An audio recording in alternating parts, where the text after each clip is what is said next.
Hello everyone. My name is Martha, and I'm 25 years old. 4 years ago, I married the love of my life. Everything seemed to be going great, even though my husband is Spanish.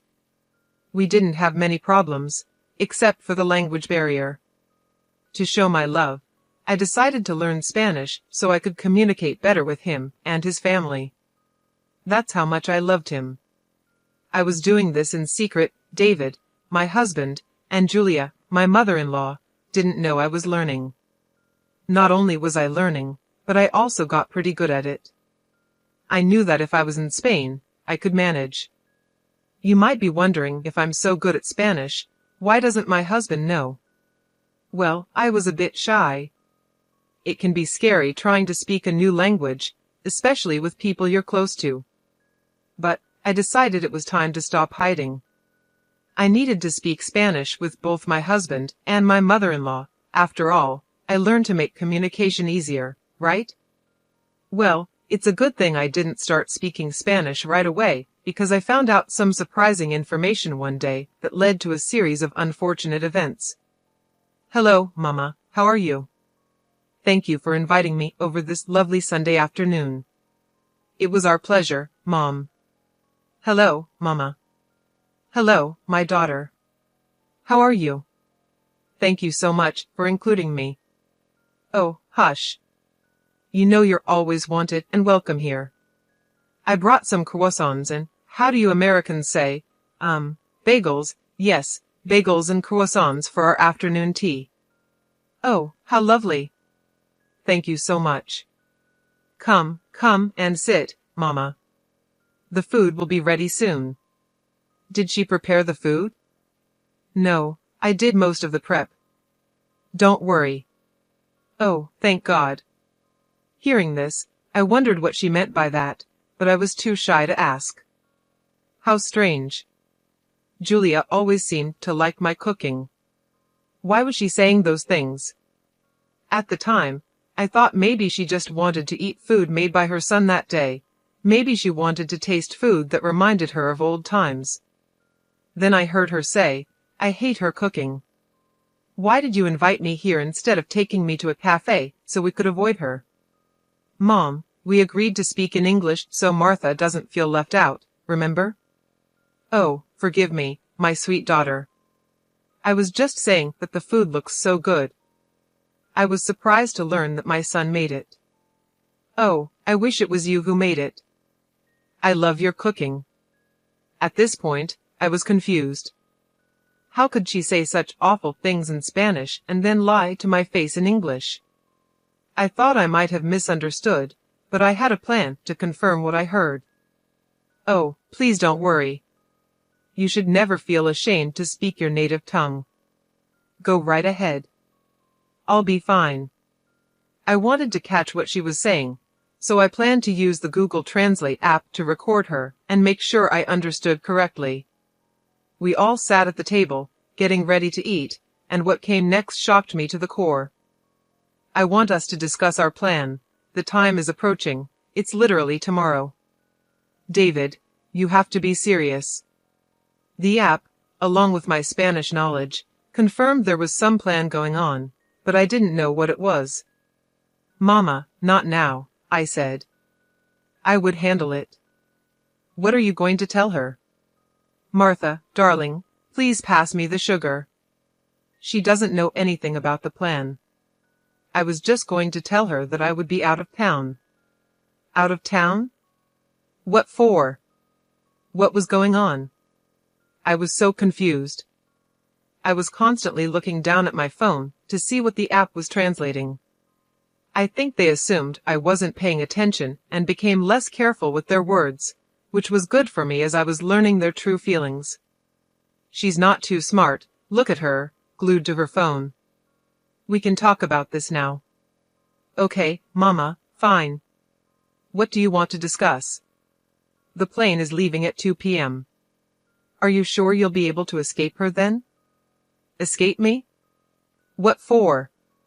I was so confused, but I stayed calm and pretended not to understand so I could plan my next move.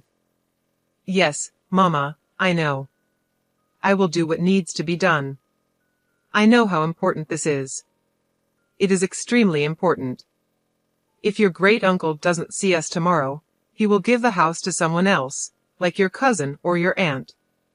We can't let that happen. No one needs to know about this house. Oh, Mama, you're so funny. Don't worry. I just said that in English so she doesn't suspect what we're talking about. Who? Martha, yes. Oh, sorry, my love. I was just asking who made this delicious tea. It's splendid. Oh, that would be your talented son. I'm afraid I'm not as good as he is when it comes to these things. Oh, darling, your food is amazing, amazingly terrible, Mom. She will catch you. She can't catch me, she's too stupid to understand us. I don't know, Mom. She obviously understands some basics, I think. Let's see. Martha, how much Spanish do you know? At this moment, I knew I had to lie.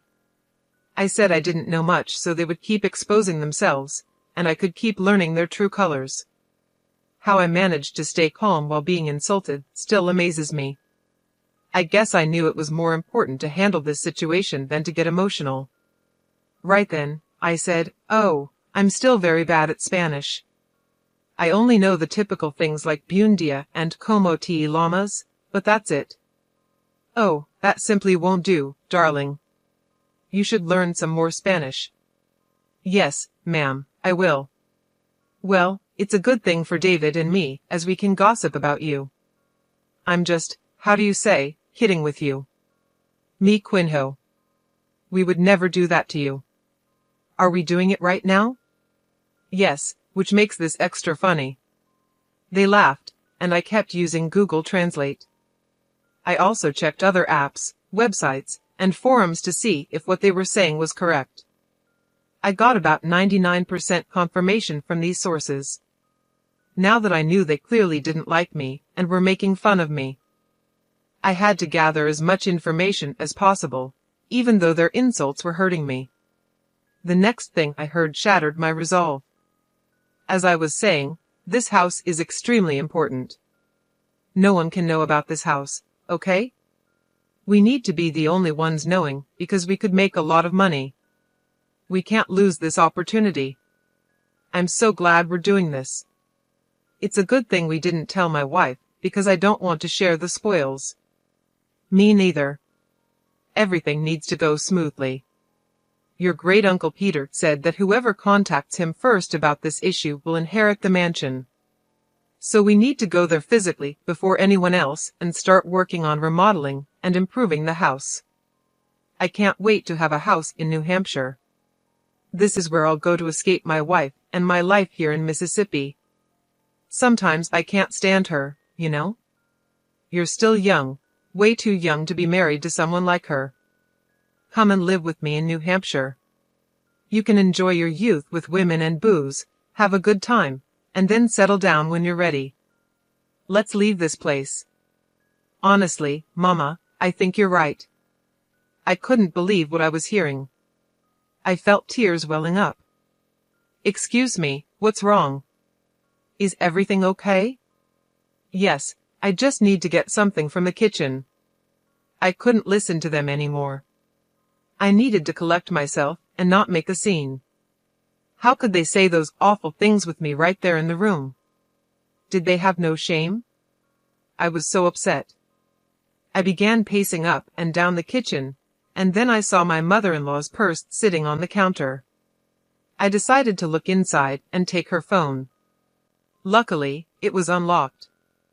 I opened her WhatsApp and sent Uncle Peter's number to my phone. I quickly deleted the text from her phone so it looked like nothing happened. It felt like I was acting on instinct.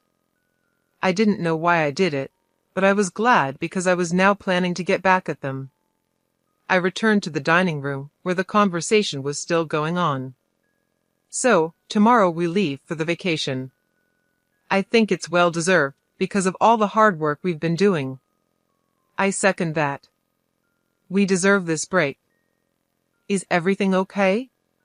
Yes, honey, We were just talking about the weather and how it's a perfect day to go relax somewhere. Would you like us to do that? Maybe not today. Oh, okay. When would you like to go then? Maybe tomorrow. Both Julia and David froze slightly. I was looking for their reaction and noticed it. I don't think tomorrow would be possible. I asked to help me with some things around the house. Oh, what things? Why is she asking so many questions? Just to move things around. I can help too if you like. That won't be necessary. See how nosy she is being? I don't like it one bit. Do you see why you have to leave this place? Don't worry, Mama. I've got this handled. I still managed to keep a smile despite knowing what they were saying. I was looking forward to my plan for revenge. I continued recording their conversations until the very end to make sure I had all the details. As I mentioned before, my Spanish was getting pretty good, but I still wanted to make sure I got the right information. That night, I snuck away from the bedroom and went to the office to do some more investigating. I replayed the audio, and sure enough, my doubts about my accuracy were gone. From this whole ordeal, I learned that there was a vacation planned for tomorrow to go and claim a house from Great Uncle Peter, and that these people apparently hated me and were planning to leave me. A bonus piece of information I got was when I went to the kitchen to pace. I had left my phone, which was still recording, in the room with my husband and mother-in-law, and I managed to pick up some more useful information. The conversation consisted of Julia asking David about his computer password because she wanted to change some aspects of their flight. I managed to get the password and flight details. I must have hit the jackpot. I logged into John's computer, and sure enough, there were flight details on the website where he booked the tickets. Feeling very sneaky and devious, I may or may not have changed their flight details, pushing their flight to the day after tomorrow. This was just phase 1 of my plans. There was a lot more to come. Since I had sent myself Great Uncle Peter's number, I was ready to do what I needed to do. Hello, Uncle Peter, it's Martha. Oh, hello, darling. How are you doing? Is everything okay? Well, no, not really. I went into great detail explaining what had happened that day. I even sent him the audio recording as proof, because without it, I doubt he would have believed me. We cut the call so he could listen to the voice recordings, and we talked again after he finished listening. Wow, I don't even know what to say. How could Julia and David do this? They were such sweet and innocent people when they were younger. How could they do this to you, to me? I know, it's a lot to take in. It was shocking to me too. You have indeed improved your Spanish, well done. Thanks, Peter, but now that we know this, what do we do? Well, obviously they're not going to get the house, that's a fact. After hearing all of this, there is no way that I would ever give such a valuable and honorable gift to people who plan to ruin it with their evilness and foolishness. Okay, I get it. It's your house, and you have every right to do what you want with it. Yes, I do. From now on, I will ignore their calls. Let's see how they feel about that. Thanks again for bringing this to my attention. You are a good and kind-hearted person, Martha. Please don't let the ugliness of this world change you. Thank you for your time and willingness to listen. Hearing what you heard today couldn't have been easy. I applaud you for your strength. Please take care, Uncle Peter. You too, love. Good night. With that, I knew I had secured the downfall of both Julia and David. Now that everything was set, I just had to wait for the right moment to make my move. When I got back to the bedroom, David was still fast asleep. It hurt to know that my husband, whom I loved dearly, would treat me this way. I didn't know he felt all those things, and maybe if we had talked, we could have found a solution, but he chose to be deceitful. I took his phone and turned off his alarm. Without it, He would surely oversleep, and that's exactly what happened. I packed my things and went to a hotel for the night. I couldn't stay in the house with someone like that. The next day, absolute chaos ensued. I'm sure David woke up to 100 missed calls from his mother and was frantically packing because he hadn't packed the day before. I suspect this because I got a call from him at 1 p.m. Where the hell are you? Why didn't my alarm go off? And why aren't you here? Oh, I decided to take a little vacation day for myself. Oh, that's nice. A little heads up would have been appreciated, though. Yeah, likewise. What do you mean, likewise? Anyways, that doesn't matter. I'm running late for my flight, my meeting with Mom. Why are you in such a hurry? I'm sure she wouldn't mind you being a little bit late. You don't understand. Anyway, it's fine. I won't be home tonight and tomorrow night. I've got a lot I need to do. See you later. Before I could even respond, he hung up.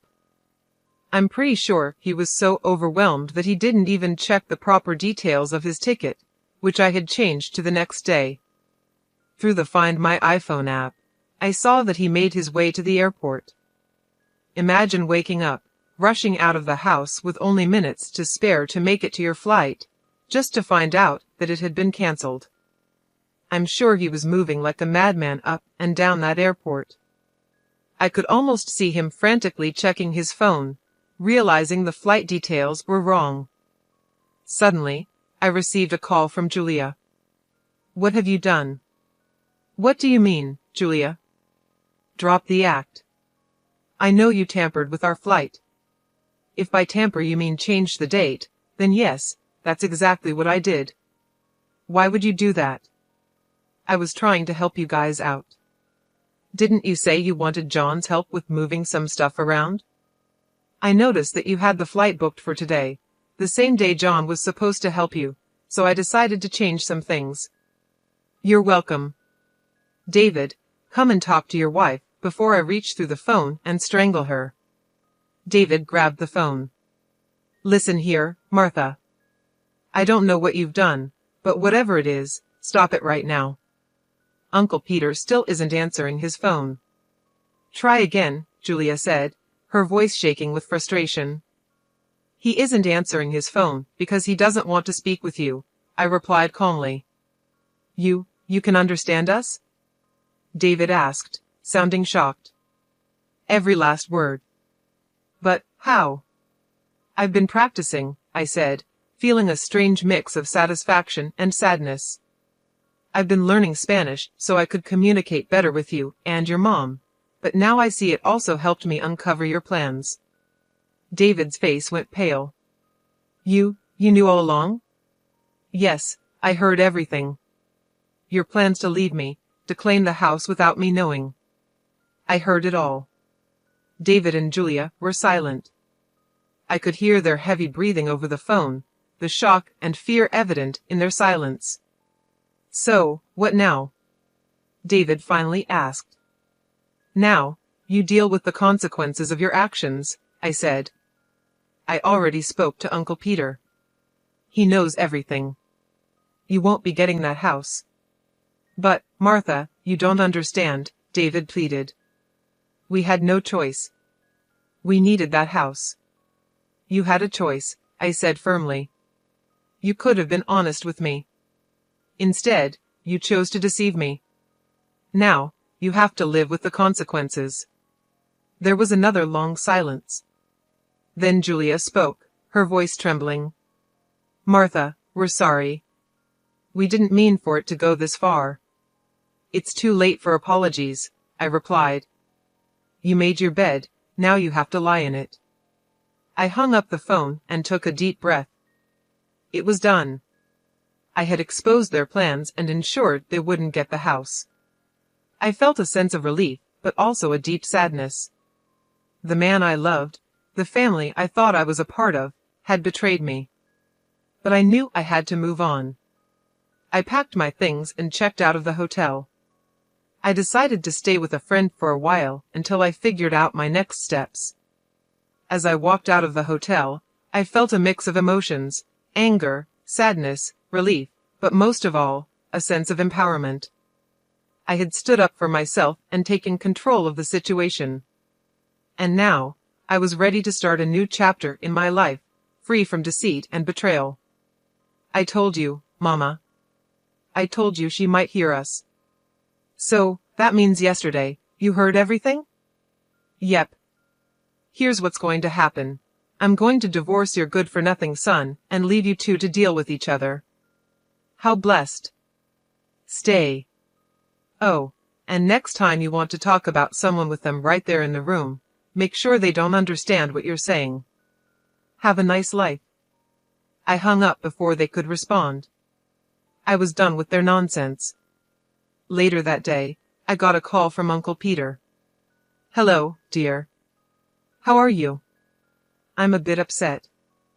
I just had an ugly fight with John and Julia, and now I'm getting a divorce from him. I'm so sorry that things turned out this way, Martha.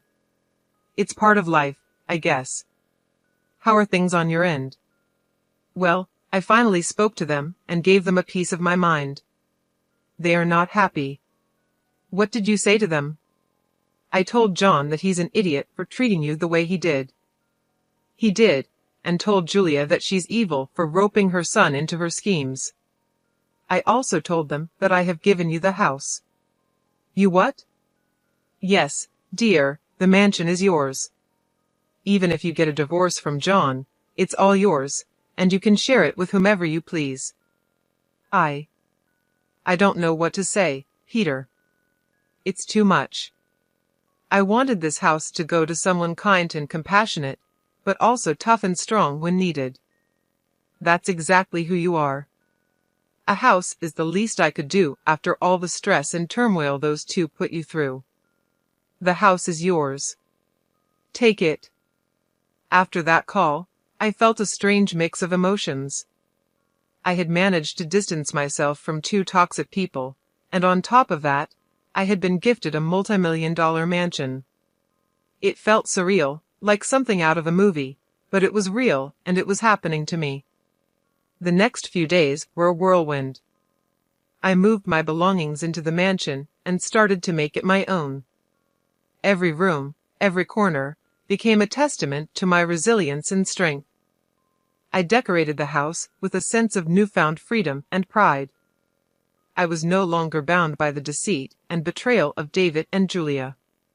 This house, this beautiful mansion, was a symbol of my victory over their treachery. As expected, Julia and David were furious.